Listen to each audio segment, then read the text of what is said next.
Este caso tiene lugar en el Reino Unido, el 19 de junio 2003. Andrew Lamb era conocido como un exitoso empresario inglés, viviendo una vida de riqueza y lujo en Malta.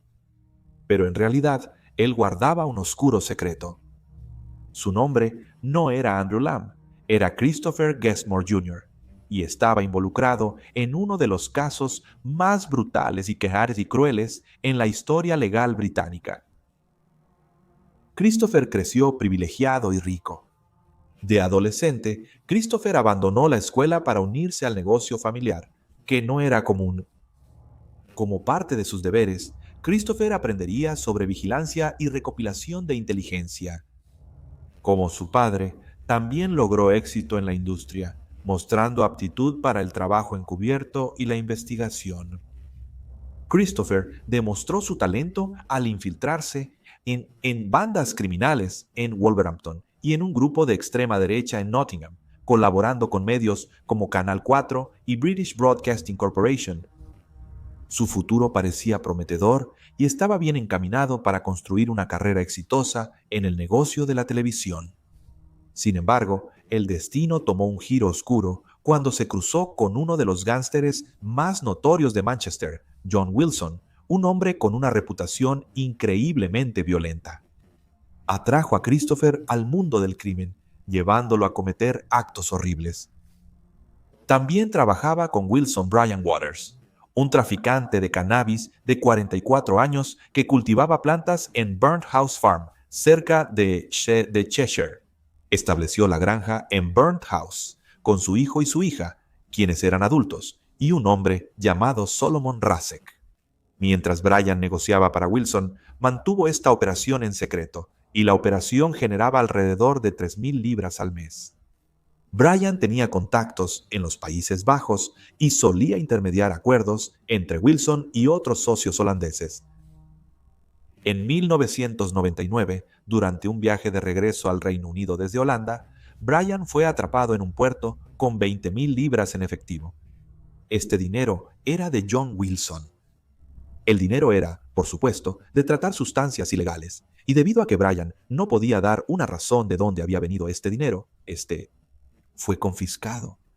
Aunque ocurrió este incidente, Bryan y Wilson siguieron colaborando, y para finales de 2002, Bryan vendía otras sustancias para el mafioso. Pero en Navidad, Bryan fue robado. Esto resultó en que le debía miles de libras más a Wilson, hundiéndolo aún más en la deuda. Wilson estaba furioso. Exigió que las habilidades de Christopher en vigilancia se utilizaran en Bryan y su familia. Se le encomendó seguir al hijo de Bryan, Gavin, desde su casa y lo siguió hasta Burnt House Farm, donde estaban cultivando secretamente las plantas. Christopher esperó a que Gavin se fuera y luego entró a la granja, encontrándose con la operación secreta. Christopher transmitió esta información a Wilson, quien estaba absolutamente indignado. Pensaba que Bryan vendía a sus espaldas y sin su consentimiento. Así que Wilson dio las órdenes para que su pandilla saqueara la granja de Bryan, robara sus plantas y equipo. Esta pandilla incluía a Christopher y a James Braben, apodado el Lechero, porque cumplía cuando lo contrataban para tratar con otros criminales.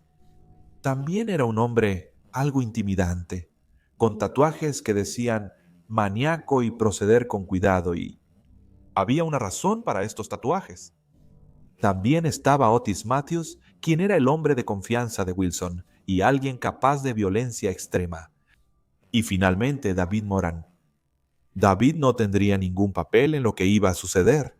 Estaba allí para vigilar a la policía mientras los otros miembros de la pandilla saqueaban la granja, pero más sobre su parte más tarde. Wilson consiguió que estos 4 hombres hicieran su trabajo sucio y los envió a la granja. Al llegar estos hombres, no había nadie más. Cargaron todas las plantas y equipos en su camioneta, robando lo valioso. Condujeron la camioneta cargada a otra ubicación y regresaron a la granja para enviar un mensaje. Suman Razak llegó a la granja para cuidar las plantas, completamente ajeno a los horrores que le esperaban. No sabía que su vida cambiaría para siempre al ser emboscado por los hombres de Wilson. Al entrar a la granja, Razak soportó una implacable lluvia de golpes y patadas en su rostro. Los hombres comenzaron a exigir dinero, pero Razak no tenía idea de lo que estaban hablando. Luego, los hombres lo ataron con una cuerda, lo suspendieron boca abajo y lo sumergieron de cabeza en un barril lleno de agua sucia. Continuaron presionando a Razak para obtener información sobre el dinero, pero Razak respondió diciendo que no tenía idea de lo que estaban hablando. Entonces los hombres lo electrocutaron y le vertieron ácido en el cuerpo. La brutalidad solo escaló a partir de ahí.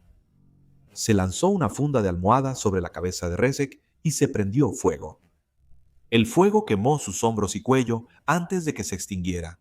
Luego fue torturado con una grapadora industrial, causando un dolor y tormento inimaginables. Le dispararon varias grapas en la cabeza y la espalda. Esta horrible tortura duró más de una hora, pero él aún estaba vivo. Luego Brian, sin darse cuenta de lo que pasaba, llegó a la granja. Brian fue atacado de inmediato. Sufrió el mismo destino que Razak. Fue golpeado, atado y sumergido de cabeza en agua sucia. Razak observó horrorizado mientras Brian era sometido al mismo tormento. Ellos fueron aún más lejos. Uno de los hombres tomó una barra de hierro. Insertaron esta barra en el ano de Brian. La barra lo golpeó tan fuerte que le reventó las entrañas. Ahora, como mencioné antes, los hijos de Brian eran parte de las operaciones en la granja, y Brian había venido a encontrarse con ellos en la granja. Así que ellos también aparecieron. Sus nombres son Natalie y Gavin. Natalie estaba a punto de cumplir 21 y Gavin tenía 25. Al llegar a la granja, los tres hombres los detuvieron y los llevaron con su padre retenido. Gavin fue brutalmente golpeado mientras exigían el dinero a Brian. Luego ataron a Gavin y le pusieron una soga al cuello. La cuerda fue lanzada sobre una viga y apretada, lo que resultó en que él fuera estrangulado. Natalie también fue atada y colocada junto a su padre. La pandilla metió una pistola en la boca de Natalie y exigió el dinero a Brian, pero él no lo tenía. Natalie diría más tarde, ellos giraron su silla para verme y le dijeron que mirara a su hija. ¿Realmente quieres que ella pase por esto? Uno de ellos le cortó la parte superior con un cuchillo y exigió los 20,000. Luego se prendió fuego a una bolsa de basura sobre Brian. El plástico caliente goteó sobre su piel expuesta. Luego se disparó la grapadora industrial en su espalda y cráneo. Gavin y Natalie solo observaron mientras golpeaban a su padre durante horas. Después de un total de 3 horas, Brian finalmente sucumbió a sus heridas y falleció. Natalie diría más tarde que podía escuchar a su padre respirar pesadamente, pero luego su respiración se detuvo. Sabía que su padre había muerto. La pandilla, aún no satisfecha con su crueldad, luego robó el auto de Brian y se dirigió a su casa donde estaba su esposa. Teorizaron que el dinero perdido podría estar allí, así que secuestraron a la esposa de Brian, Julie, y la llevaron a la granja. Como dije antes, el cuarto hombre, David Moran, vigilaba. Mientras hacía esto, Wilson le dijo a David que llamara a la policía e informara que había visto un ataque en la granja. No está claro por qué sucedió esto.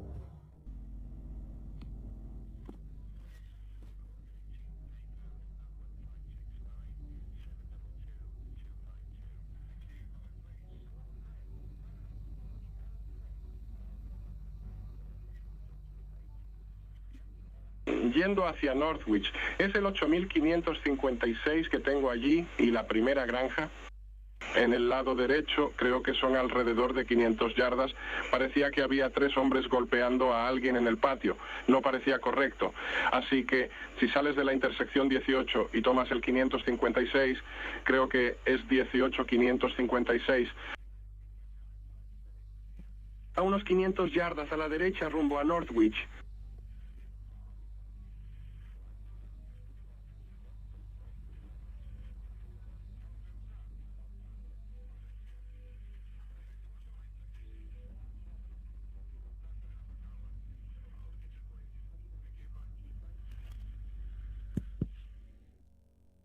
Cuando los hombres llegaron a la granja con Julie, la policía llegó a la escena, respondiendo a la llamada hecha por David. Los hombres corrieron, pero James Raven fue atrapado por la policía, mientras que Otis y Christopher lograron escapar. Cuando la policía llegó a la granja, se encontraron con escenas perturbadoras de violencia extrema y horror. Encontraron a Brian muerto, pero afortunadamente Natalie, Gavin y Rosek aún estaban vivos, aunque por supuesto estaban extremadamente traumatizados y con un dolor horroroso. Se realizó una autopsia al cuerpo de Brian. Descubrieron que tenía más de 100 lesiones separadas, en lo que fue uno de los peores casos de tortura que Gran Bretaña ha visto jamás. La barra de hierro destrozó sus órganos internos, costillas rotas, sangrado cerebral, fracturas faciales, pulmón colapsado y más. En la escena del crimen, los asesinos dejaron pistas condenatorias que parecían demasiado absurdas para ser verdad. Debido a la llegada inesperada de la policía, los criminales no lograron limpiar después de sí mismos, dejando atrás un tesoro de objetos incriminatorios esparcidos por toda la escena del crimen. Había envoltorios de comida y botellas de bebida por todos lados. Parecía que los atacantes se habían entregado a un festín extraño mientras cometían estos actos horribles. La policía también se topó con algo increíblemente extraño: una bolsa de plástico llena de heces humanas. Cuando se examinó la bolsa de heces, reveló un vínculo crítico con uno de los perpetradores, Christopher Gessmore Jr. Se encontró la presencia de su ácido desoxirribonucleico en la bolsa, pero eso no fue todo. Mientras los investigadores seguían buscando, hallaron más pruebas condenatorias.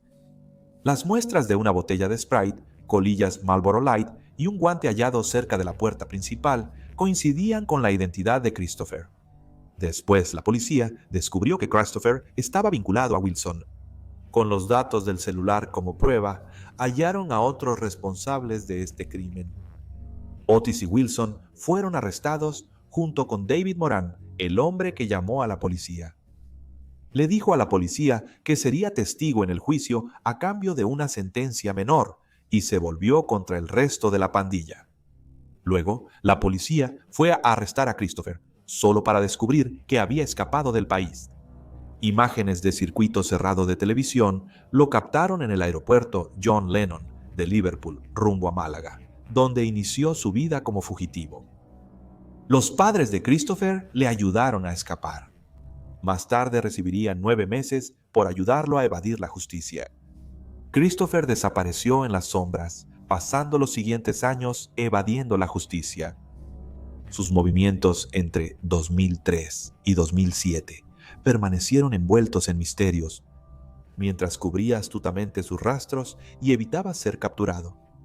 John Wilson, James Raven y Otis Matthews fueron condenados. Estas condenas fueron el resultado de juicios celebrados entre 2004 y 2007.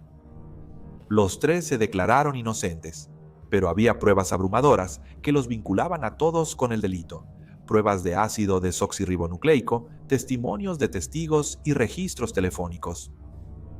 Los tres recibieron cadena perpetua.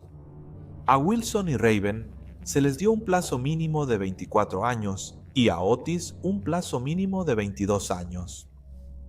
David Moran fue condenado a 21 meses por su participación en el asesinato de Brian. David tuvo una sentencia menor porque ayudó a la policía. Debido a esto, permanecerá en protección de testigos por el resto de su vida. Christopher se mudó de un país a otro. Encontró refugio en el paraíso mediterráneo de Malta, donde asumió una nueva identidad: Andrew Lamb. En este paraíso exótico vivió una vida de lujo. Vivía en una gran villa, conducía un Porsche y trabajaba como capitán de un yate de lujo. Para aquellos que lo conocían en Malta, era un aparentemente exitoso empresario británico, con conexiones que llegaban hasta la familia real marroquí y el ejército egipcio. Mientras Christopher se adaptaba a su vida de lujo, pensaba que había escapado de la justicia. Se adentró en un mundo de riqueza y prestigio, disfrutando la ilusión de seguridad y libertad. Sin embargo, la policía se acercaba poco a poco. Durante 16 largos años, Christopher Gessmore Jr. logró eludir la justicia, pero en mayo de 2019, el nombre de Christopher apareció en la lista de los más buscados de Europa. Justo 4 semanas después de esta lista, Christopher fue identificado y capturado. A lo largo de los meticulosos procedimientos de extradición que siguieron, se aferró a su nueva identidad de Andrew Lamb, lo que complicó aún más el proceso, pero su verdadera identidad pronto fue expuesta, y fue llevado de regreso al Reino Unido. Marzo de 2021 marcó un momento crucial, ya que el juicio de Christopher comenzó en el Tribunal de la Corona de Chester. Fue acusado de asesinato, pero negó cualquier acto ilícito y proclamó su inocencia. Durante el juicio, el comportamiento de Christopher parecía compuesto y pulido cuando fue interrogado por su propio abogado, pero cuando la fiscalía lo interrogó, su fachada comenzó a resquebrajarse. El hombre antes atrevido y arrogante ahora lucía inquieto, con lagunas en su relato y respuestas evasivas. En un giro bastante dramático, Christopher recibió apoyo inesperado de su padrino, Stephen Hayes. Stephen dijo que estuvo con Christopher la noche del asesinato y que juntos fueron a un bar de vinos. El testimonio indicaba que Christopher no estuvo en la escena, lo que llevó al jurado a un punto muerto y a un nuevo juicio en noviembre. Esta vez, los jurados no se dejaron influenciar por la nueva versión, pues se presentaron pruebas abrumadoras durante un mes. Aunque Christopher insistía en su inocencia, quedó claro que participó activamente en la violencia cometida por Wilson. Después de 18 años, Christopher fue declarado culpable y fue condenado a cadena perpetua con un mínimo de 24 años.